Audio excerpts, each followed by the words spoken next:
That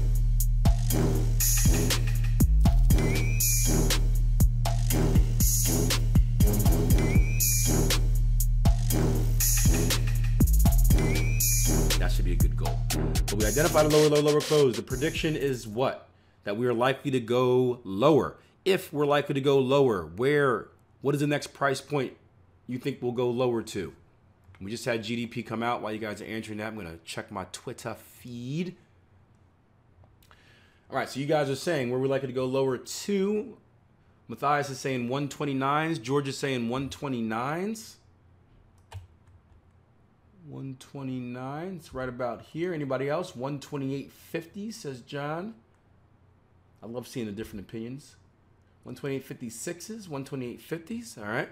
So you guys are basically looking at this structure level in here. Right. I'm going to be a little bit more conservative. I'm going to say really 130s would be the first danger area for me. Right. And you can see that we're putting in a very low momentum move down. So although price action is continuing downward, it's not really doing so with a lot of urgency. So it would not surprise me if we had a retracement, we came back up and retraced the structure. Now, two levels I would pay attention to right here, 131, let's just call it 131 even. This zone right here would be the first level I pay attention to for potential shorts. Who can think of the second zone?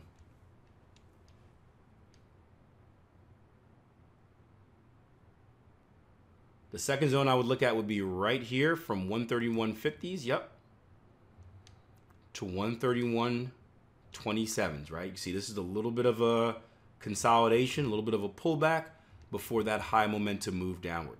Make sense? Obviously, the third level is going to be up here at the highs. These would be the first two levels. And once we get down to the lower time frames, you can see we're even going to have a few different levels, right? You can see we've got structure stair-stepping all the way down. And a good place, a good way, I should say, to identify structure. Obviously, I can adjust my VS1s, but I don't feel like doing it.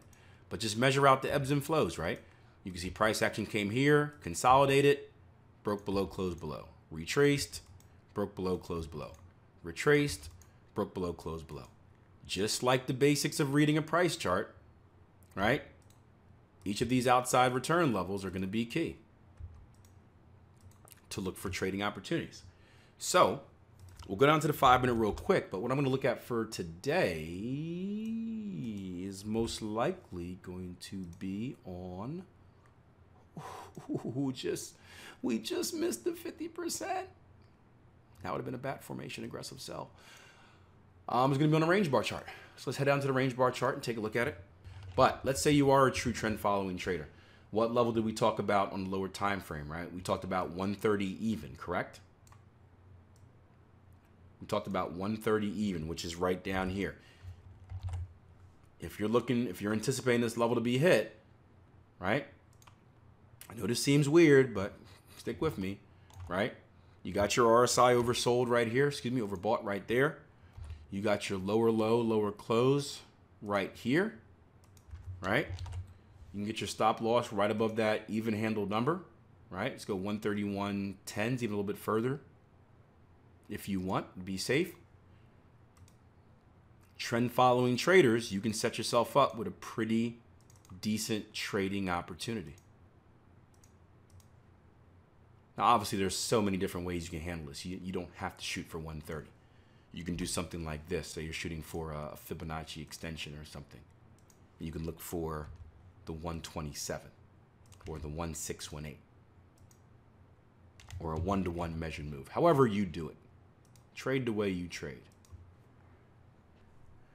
So we just wrapped up our live trading room. Just wanted to pop in for a few seconds and kind of show you the continuation that we had on our Euro Yen trade. If you remember, this was some analysis that we started on the very higher time frames and went down to the lower time frames to really get a clearer view of how to approach it and how to attack it. You can see we had a very nice turnaround. We came back up to that level. We double topped, work our way down to our previous level of structure. We just smashed through the 127 target level. I'm not sure if I showed you this part in the video or not. I know I stopped the recording or whatnot, but we blew through the 127 and 1618 Fibonacci extension target levels right here.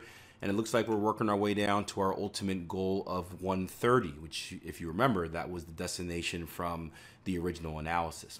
So a cool example, even though we may have slow days in the market, we typically have two choices. We can either go out there and hit the range, right, the driving range that is, or we can go down to the lower time frames here and hit the range bar charts, where there's often a little bit more opportunity to find continuation trades. So cool example to show you guys.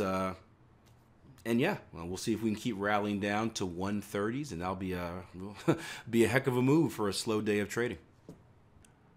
All right, gang, I'm back. It's nearly 8 o'clock in the evening. I'm getting ready to do my post-market analysis, so kind of the analysis session that I do before the overnight, just to set myself up for the European session. But I want to come in and just give you a quick update on the euro yen. You can see we did smash through that 130 level. We did put in another retracement here, but again, that's nothing that should be scary if you're familiar with how a price chart moves. Remember, everything is an ebb and a flow. So hope this video, which I plan on putting on YouTube, who knows if it actually gets up there, but hope this video was informative and gives you an inside look at how I day trade. And of course, if you ever want to join me, just make sure you check out www.tier1trading.com. You can join me in the New York live trading room session. You can join my trading buddy, Jason Greystone, in the London live room session, as well as take advantage of all the other things that we have available on the website. I won't get into a big spiel of telling you what, but if you click the link right below this video, you'll be taken to our homepage, which has about a 12-minute video showing you everything that we offer for that monthly subscription. So until next time, traders, plan your trade, trade your plan. I will try to be back this weekend since I have a little bit of downtime, and give you more of a weekend update video and show you some opportunities that are on our radar for the week ahead. But I hope you guys had a great February. It was great for me, but it is over, and it's time to reset and see if we can do the same this March. So take care, and as always, hit that like button, subscribe if you're new, and leave me a comment letting me know what you think.